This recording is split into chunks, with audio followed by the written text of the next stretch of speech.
Tuhan mendengarkan permintaan Elia itu, dan nyawa anak itu pulang ke dalam tubuhnya sehingga ia hidup kembali. Elia mengambil anak itu, ia membawanya turun dari kamar atas ke dalam rumah dan memberikannya kepada ibunya. Kata Elia, "Ini anakmu, ia sudah hidup." Kemudian kata perempuan itu kepada Elia, "Sekarang aku tahu bahwa engkau abdi Allah, dan firman Tuhan yang kau ucapkan itu adalah benar. Dan keselamatan tidak ada di dalam siapapun juga selain di dalam Dia. Sebab di bawah kolong langit ini tidak ada nama lain yang diberikan kepada manusia yang olehnya kita dapat diselamatkan selain di dalam nama Tuhan Yesus Kristus." Haleluya, haleluya. Haleluya.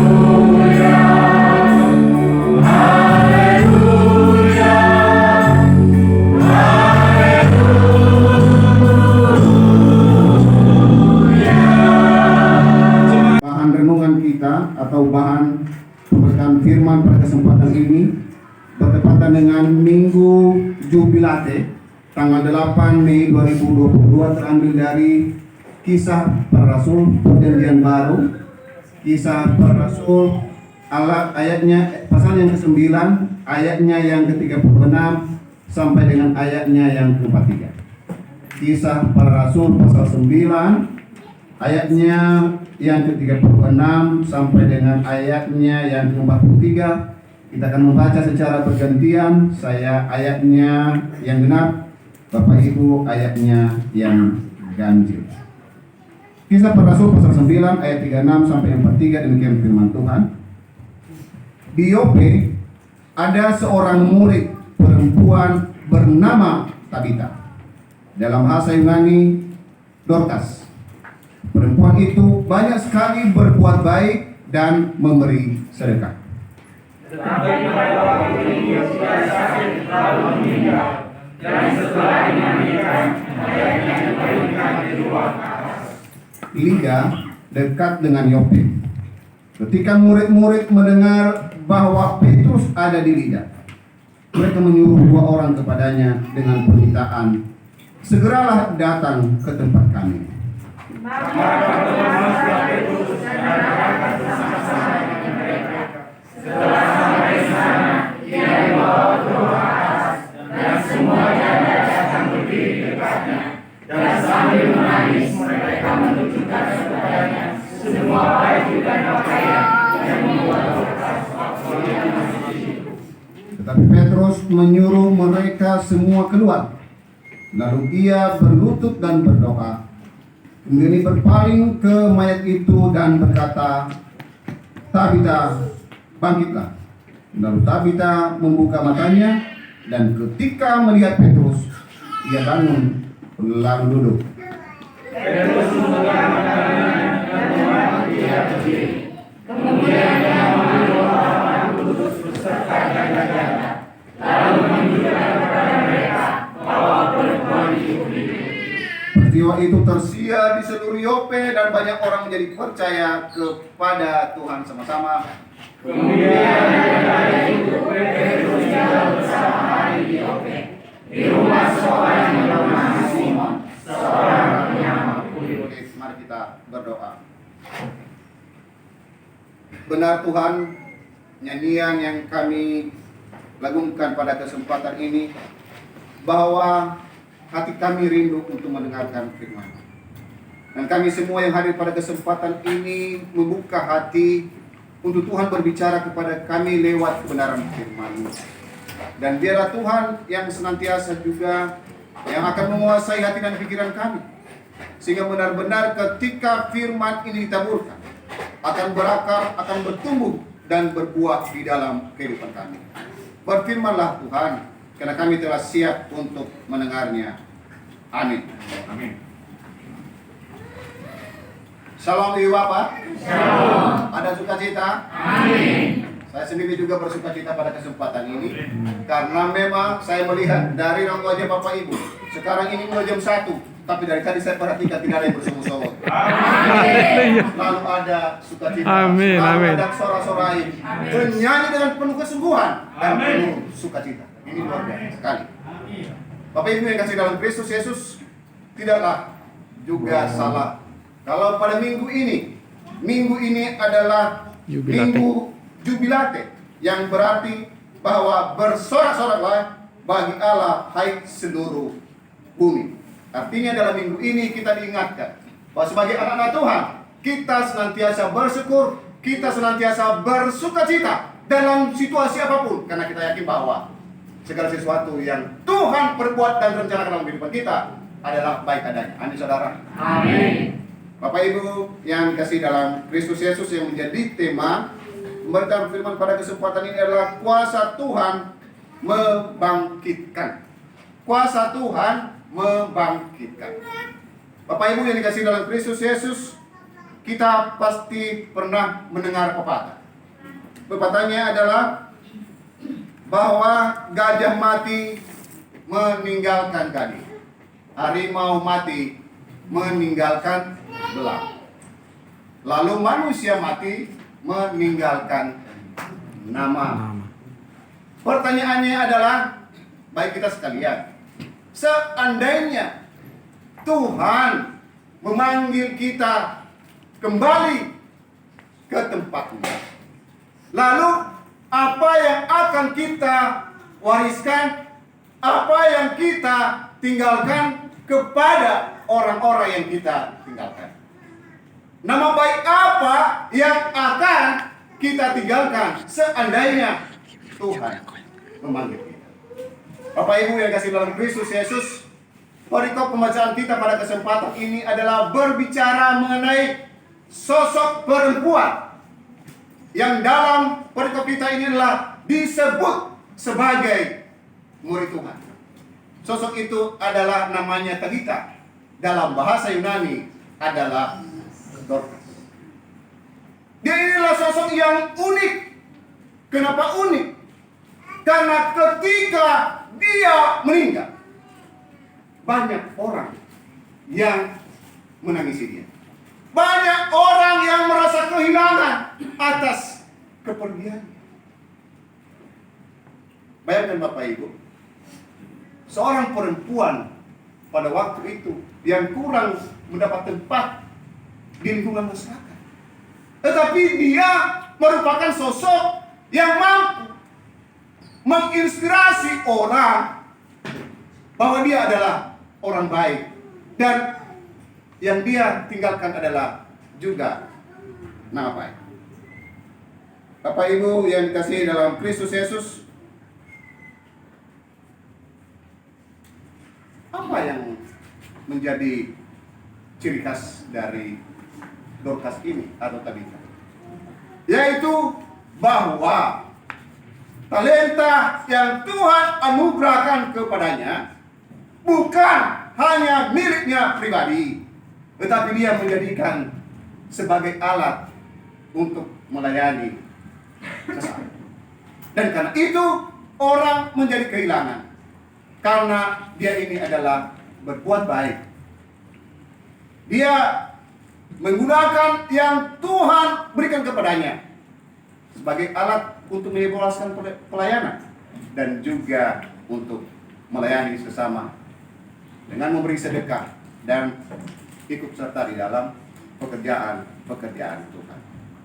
Pertanyaannya berikut adalah, lalu apa yang membuat Petrus tergerak hatinya untuk mau menggunakan kuasa kebangkitan untuk datang ke Yope pada waktu itu, padahal dia masih di Lida?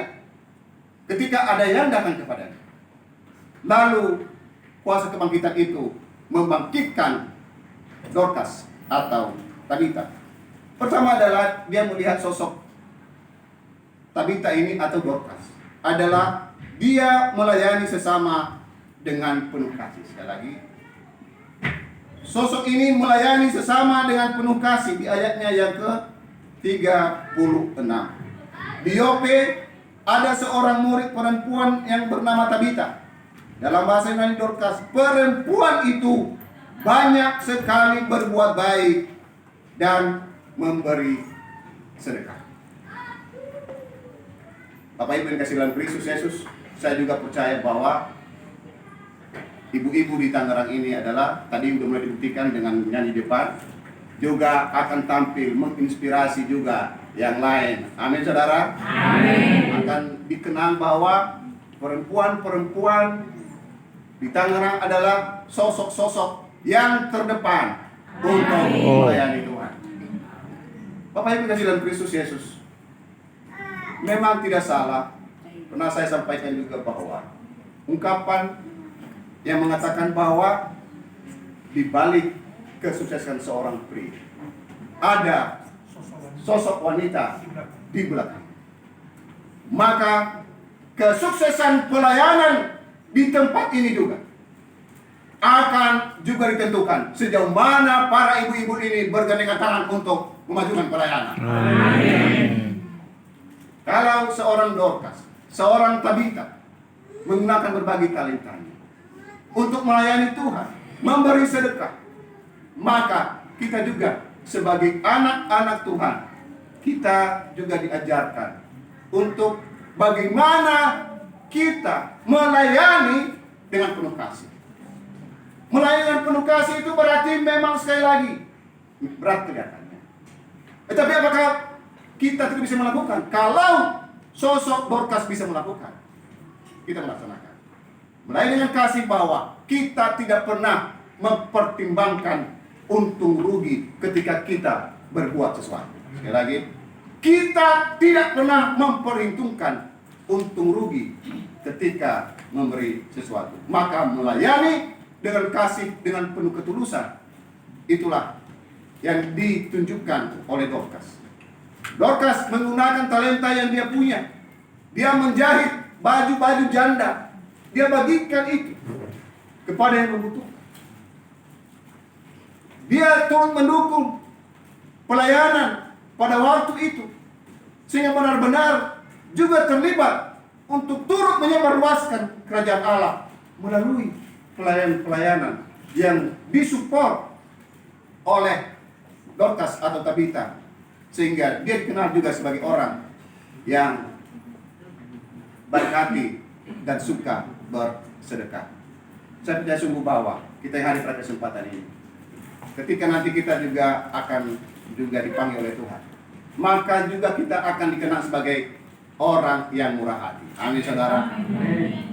Orang yang memang tidak hanya untuk menggenggam yang kita punya, tetapi kita juga akan berbagi. Amin saudara. Amin. Sekali lagi firman Tuhan berkata, lebih berbahagia memberi daripada menerima. Semoga firman ini menguatkan kita agar kita melayani dengan penuh dengan kasih. Baru hari ini kita lihat menyaksikan para satuan Keriso susulan yang diteguhkan. Begitu juga dengan pengurus majelis, komisi-komisi pelayanan. Selagi ada waktu, mari kita melayani dengan penuh kasih. Kenapa? Karena ini adalah kesempatan.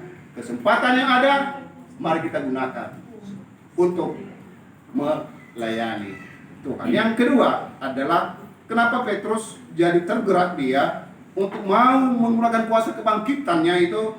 Yang kedua adalah karena dia melihat keteguhan iman pengikut Kristus. Keteguhan iman pengikut Kristus. Kita baca di ayatnya yang ke-38, dikatakan di sana bahwa Lida dekat dengan Yope. Ketika murid-murid mendengar bahwa Petrus ada di Lida, mereka menyuruh 2 orang kepadanya dengan permintaan, segeralah datang ke tempat. ketika pengikut Kristus pada waktu itu tidak percaya akan kuasa Tuhan yang datang melalui Petrus. Ngapain mereka harus juga meminta rekannya untuk datang memanggil Petrus untuk mau menolong daripada Dorcas atau Tabita? Bapak Ibu dikasih dalam Kristus Yesus, benar yang dikatakan bahwa iman adalah dasar dari segala sesuatu yang kita harapkan dan bukti dari segala sesuatu yang kita lihat. Artinya apa? Bahwa dengan iman mereka percaya bahwa melalui pelayanan Petrus akan ada mujizat dengan Dorcas atau dengan Tabita. Bapak Ibu dikasih dalam Kristus Yesus, pertanyaannya adalah apakah memang mujizat-mujizat itu, apakah kuasa-kuasa kebangkitan itu akan terus hadir atau hanya terjadi pada saat pelayanan Yesus dan juga pada zaman rasul-rasul pada waktu itu? Sekali lagi, kuasa kebangkitan itu, mujizat Tuhan itu akan terus nyata bagi orang-orang yang meyakini dan percaya akan kuasa Tuhan. Amin. Kita percaya sungguh bahwa ketika Yesus datang, hanya dengan menyentuh aja kaki bajunya, mereka bisa sembuh. Tanpa Yesus pun datang ke rumah yang sedang sakit anaknya, ketika dia percaya bahwa penyakit anak itu sembuh, maka bisa sembuh. Maka itulah iman inilah yang dilihat oleh Petrus dari pengikut-pengikut Kristus. Ketika mereka tidak mencari pertolongan pertama dengan mengandalkan kekuatan sendiri, tetapi mereka mencari pertolongan Tuhan. Mereka mengimani bahwa Tuhan akan berkuasa, berdaulat untuk mau menyatakan mujizatnya bagi orang-orang yang percaya dan mengimaninya sebagai juru selamat. Itulah yang membuat Petrus tergerak hatinya untuk membangkitkan seorang Dorcas atau Tabita. Yang ketiga, apa yang membuat Petrus tergerak hatinya untuk menggunakan kuasa kebangkitan kepada Dorcas atau Tabita? Yang ketiga adalah melihat solidaritas sahabat Dorcas. Ayat yang ke-39. Dikatakan di sana, setelah sampai ia di sana, ia dibawa ke ruang atas, dan semua janda datang berdiri dekatnya dan sambil menangis mereka menunjukkan kepadanya semua baju dan pakaian yang dibuat oleh Dorcas waktu ia masih hidup. Sekali lagi, solidaritas dari para janda-janda tadi Anda juga menggerakkan hati Petrus untuk menggunakan kuasa kebangkitan itu. Dia melihat bagaimana iman mereka, bagaimana solidaritas mereka terhadap seorang Dorcas yang baik hati itu. Mereka tidak melupakan kebaikan-kebaikan yang sudah dilakukan oleh Dorcas. Ini juga yang membuat tergugah Petrus untuk menyatakan kuasa kebangkitan itu terhadap kehidupan si Dorcas atau Tabita. Bapak Ibu yang dikasihi dalam Kristus Yesus, kita belajar juga dari para sahabat, para janda-janda yang datang pada waktu itu, bahwa sesama umat Tuhan kita saling mendukung satu sama lain. Dukungan yang pertama adalah dukungan doa. Sekali lagi, dukungan doa terhadap yang lain. Ketika kita mendengar ada teman kita yang sedang kesusahan, kita doakan dia. Ketika kita mendengar ada sesama kita, anggota persekutuan kita yang sedang dilanda oleh kegelisahan, kekhawatiran, kita doakan dia. Dalam pelayanan kita akan berhasil dalam pelayanan ketika kita saling mendoakan satu sama yang lain. Itu juga yang ditunjukkan oleh para janda ini. Mereka benar-benar menunjukkan solidaritas terhadap Dorcas. Bapak Ibu yang dikasihi dalam Kristus Yesus, lalu apa yang bisa kita renungkan pada kesempatan ini? Yang pertama adalah, yang bisa kita renungkan pada kesempatan ini adalah bahwa peristiwa kebangkitan Dorcas, kuasa kebangkitan yang digunakan oleh Petrus untuk membangkitkan Dorcas ada suatu kesaksian bahwa Tuhan terus memakai orang-orang yang menjadi pelayannya. Amin. Tuhan terus memakai orang-orang yang menjadi pelayan kami, saudara. Dan karena Tuhan terus memakai, maka Tuhan terus juga melengkapi, menguatkan untuk melaksanakan tugas pelayanan dan kesaksian itu. Yang kedua, kita belajar dari kehidupan Dorcas bahwa hidupnya menjadi saluran berkat. Amin, saudara. Apapun talenta yang Tuhan sudah anugerahkan kepada kita, marilah kita jadikan itu juga bukan hanya untuk kepentingan kita, untuk kebahagiaan kita, tetapi bagaimana kita juga berbagi dengan yang lain, memfasilitasi dengan yang lain. Apa yang bisa kita lakukan sehingga kita akan nanti dikenal adalah itulah anak-anak Tuhan. Selalu tangannya terbuka untuk berbagi dan memberi, dan tidak hanya mau menerima saja. Yang ketiga, yang bisa kita renungkan pada kesempatan ini. Yang ketiga, bahwa kita sebagai anak-anak Tuhan tidak boleh juga goyah. Tidak boleh juga cepat menyerah atas berbagai persoalan, kesulitan yang kita hadapi. Kenapa? Karena kuasa Tuhan, kuasa kebangkitan itu masih nyata dan akan terus nyata di dalam kehidupan kita. Syaratnya adalah percaya kepada Sang Penyelamat itu. Tuhan Yesus memberkati. Amin. Lindungi engkau. Amin. Tuhan menyari engkau dan wajahnya dan memberi engkau kasih karunia. Amin. Tuhan mengharapkan wajahnya kepadamu dan memberi engkau damai sejahtera saat ini sampai selama-lamanya. Yang percaya katakan amin. Kita bernyanyi El Shaddai, El Shaddai, El Shaddai.